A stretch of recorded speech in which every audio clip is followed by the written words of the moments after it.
Bapak Ibu Saudara-saudari sekalian yang dikasihi oleh Tuhan Yesus. Bersyukur untuk setiap kita diberikan kesempatan merenungkan kebenaran firman Tuhan yang terambil dari Yesaya 51 ayat 12 sampai ayat yang ke-16. Demikianlah firman Tuhan. Akulah yang menghibur kamu. Siapakah engkau, maka engkau takut terhadap manusia yang memang akan mati, terhadap anak manusia yang dibuang seperti rumput, sehingga engkau melupakan Tuhan yang menjadikan engkau, yang membentangkan langit dan meletakkan dasar bumi, sehingga engkau terus gentar sepanjang hari terhadap keganasan amarah orang penganiaya. Apabila ia bersiap-siap memusnahkan, di manakah gerangan kepanasan amarah orang penganiaya itu? Dia yang dipasung terbelenggu akan segera dibebaskan. Ia tidak akan turun mati ke liang kubur dan tidak akan kekurangan makanan. Sebab akulah Tuhan Allahmu yang mengharu birukan laut sehingga gelombang-gelombangnya ribut. Tuhan semesta alam namanya. Aku menaruh firmanku ke dalam mulutmu dan menyembunyikan engkau dalam naungan tanganku, supaya aku kembali membentangkan langit dan meletakkan dasar bumi dan berkata kepada Sion, engkau adalah umatku.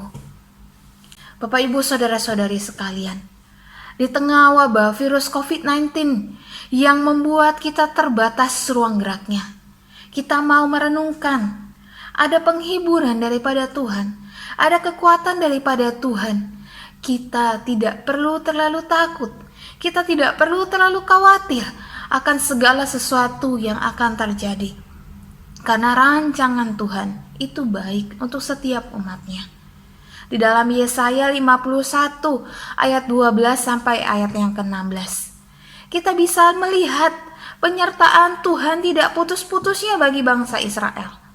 Meskipun mereka sudah di dalam tanah pembuangan, mereka tertekan, mereka merana, mereka menderita di situ, tetapi melalui firman-Nya, Tuhan memberikan sesuatu yang terbaik. Kita akan merenungkan 3 poin. Yang pertama, Allah lah yang menghibur setiap umatnya. Bangsa Israel ketika tertekan, ketika mereka meratap, mereka menaikkan doa, Allah memberikan firman-Nya melalui Nabi Yesaya berkata, Akulah yang menghibur kamu. 2 kata aku di sini menegaskan bahwa ingat, ada Tuhan beserta dengan engkau. Allah lah yang berinisiatif untuk membebaskan setiap umatnya. Allah lah yang berinisiatif pertama kali memilih mereka menjadi umat pilihannya.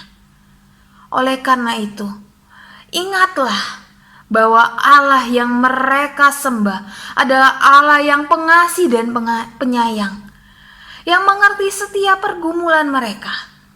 Meskipun mereka di dalam tekanan, Allah tetap peduli. Penghiburan manusia hanya sementara.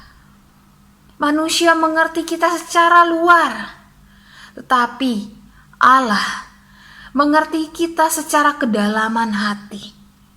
Di sini Bapak Ibu Saudara-saudari sekalian mengajak untuk kita merenungkan bagaimana kehidupan kita. Apakah kita terus berharap kepada Tuhan?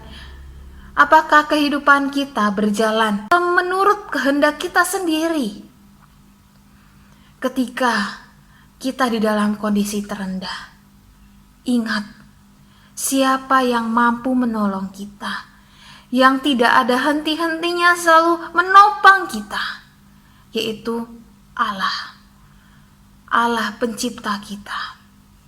Poin yang kedua, yaitu mengapa kita terus berharap kepada Allah? Karena Allah lah yang berkuasa di dalam dunia ini. Kita melihat bahwa Allah mengingatkan bangsa Israel, ketika engkau dalam kesedihan, ketika engkau dalam ketakutan, ingat akan penyertaanku. Ingat akan segala mukjizat yang telah aku lakukan kepada engkau. Allah yang menciptakan manusia, menciptakan langit dan bumi, sanggup untuk memulihkan keadaan bangsa Israel. Ia yang menciptakan dunia ini dengan Ia berfirman, maka semuanya jadi. Bagaimana dengan mau membebaskan bangsa Israel? Apakah Dia bisa? Pasti Ia bisa. Tetapi segala sesuatu itu menurut rencananya. Bangsa Israel harus menunggu waktu yang terindah dengan diingatkan, janganlah melupakan Tuhan. Di ayat yang ke-13, ketika mereka takut, mereka gentar, Tuhan mengingatkan, jangan engkau melupakan Tuhan Allahmu yang menciptakan engkau, yang membentangkan langit. Di sini, Bapak Ibu Saudara-saudari sekalian, bukan saja mengingatkan bangsa Israel, tetapi mengingatkan setiap kita bahwa di dalam kondisi titik terendah kita, mungkin kita dalam keterbatasan segala sesuatu, tapi Allah yang mengerti dan memahami kita, Allah yang berkuasa atas segala sesuatu, mampu memulihkan setiap keadaan kita tepat pada waktunya. Asalkan apa? Kita tetap bersandar, berharap kepadanya. Di poin yang ketiga, Bapak Ibu Saudara-saudari sekalian, kita mau belajar bahwa Allah lah yang setia akan janjinya. Ketika Allah memilih bangsa Israel, Allah menetapkan Israel sebagai umat pilihannya. Ada janji-janji yang diberikan sepanjang perjalanan waktu.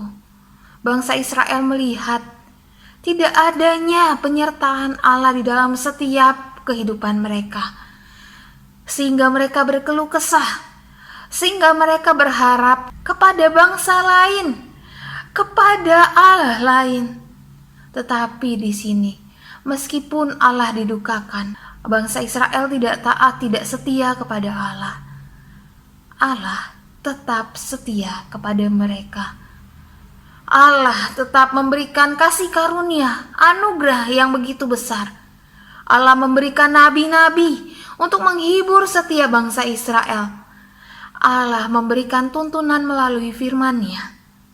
Sehingga Bapak Ibu Saudara-saudari sekalian, kita harus terus mengingat bahwa Allah kita Allah yang setia.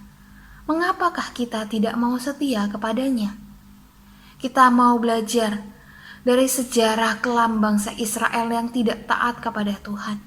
Kita mau belajar untuk taat kepada Tuhan, untuk setia kepada Tuhan, untuk mau terus belajar akan kebenaran firman Tuhan. Hidup kita mau dituntun oleh kebenarannya. Bapak Ibu Saudara-saudari sekalian, di tengah wabah COVID-19 ini, di tengah kita menghadapi PSBB, menghadapi social distancing, physical distancing, kita menjaga diri kita tetap di rumah. Apa yang kita lakukan?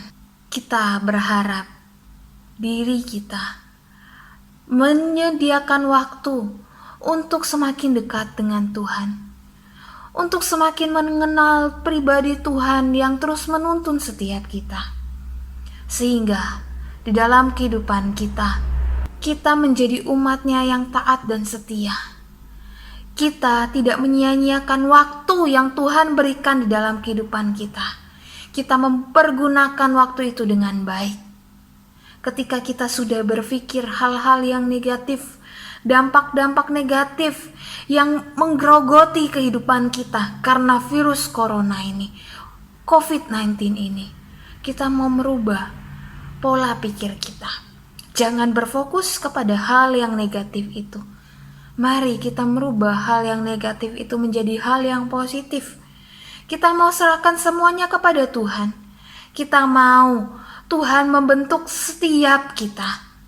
Dan kita mau menjalani hari-hari kita dengan tuntunan dan firman yang Tuhan berikan di dalam kehidupan kita.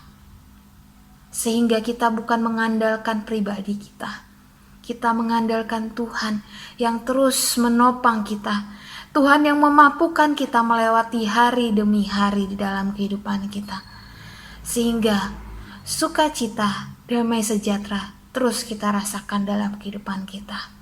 Kiranya firman Tuhan ini dapat terus menghibur, menguatkan, dan menyejukkan setiap hati kita.